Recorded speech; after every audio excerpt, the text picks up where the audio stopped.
গাটি কচু দিয়ে গরুর মাংস উত্তরবঙ্গের মানুষের কাছে অনেক পছন্দের একটা খাবার, বলতে পারেন অনেক জনপ্রিয় একটা খাবার। আমরা যখন ছোট ছিলাম তখন দেখেছি যে এটা বিয়ে শাদী বিভিন্ন অনুষ্ঠানে এই গাটি কচু দিয়ে গরুর মাংস রান্না করা হতো।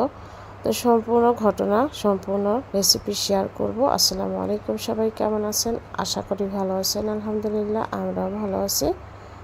তো দেখতে পাচ্ছেন নতুন আরও একটা রেসিপি নিয়ে চলে আসছি। এখানে যে আমি গাটি কচু নিয়েছি, এই গাটি কচু দিয়ে আজকে আমি গরুর মাংসটা রান্না করব। এটা আমাদের উত্তরবঙ্গে, বিশেষ করে সিরাজগঞ্জের মানুষরা অনেক বেশি পছন্দ করে। তো আমরা যখন ছোট ছিলাম তখন দেখেছি যে এই গাটি কচু দিয়ে গরুর মাংসটা রান্না করা হতো খুব বেশি।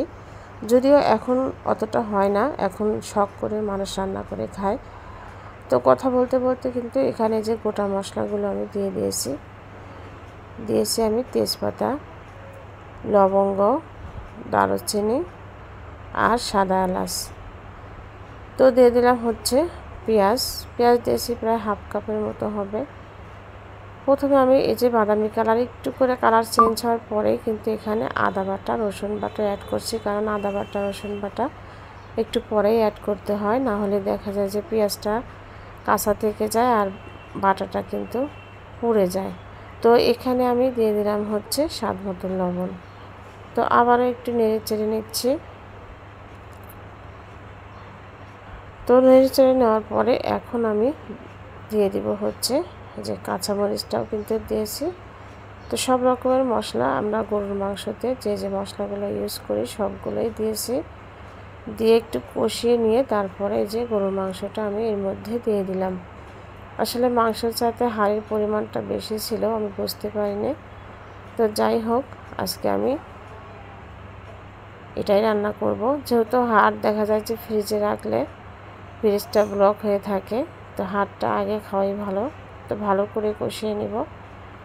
তো আমরা যখন ছোট ছিলাম তখন দেখেছি যে এই গরুর মাংস দিয়ে, কারণ তখন তো খুব বেশি সচ্ছলতা ছিল না মানুষের, যদিও এখন সবার সচ্ছলতা আসছে। দেখা যেত যে 5 কেজি গরুর মাংস দিয়ে 2-3 কেজি গাটি কচু দিয়ে রান্না করেই খেতে দিত। তো অনেক মজা লাগতো, যদিও সেই সময় ছোট ছিলাম, অনেক মজা লাগতো, মজা করে খেতাম। তো ভাবলাম যে একটু রান্না করে আবার দেখি তো কেমন লাগে। তো মাশাআল্লাহ অনেক দিন পর খেয়েছি, তো অনেক ভালো লেগেছে আমার কাছে। তো বাসার সবাইও পছন্দ করেছে। তো এভাবে যারা খেয়েছেন, যারা খাননি একবার হলেও এই রেসিপিটা ট্রাই করে দেখবেন, খেতে অনেক বেশি মজা হয়। আর এই গাটি কচু দিয়ে গরুর মাংসটা কিন্তু অনেক বেশি মজার। মুরগির মাংস দিয়েও আমরা রান্না করি। ভালো লাগলে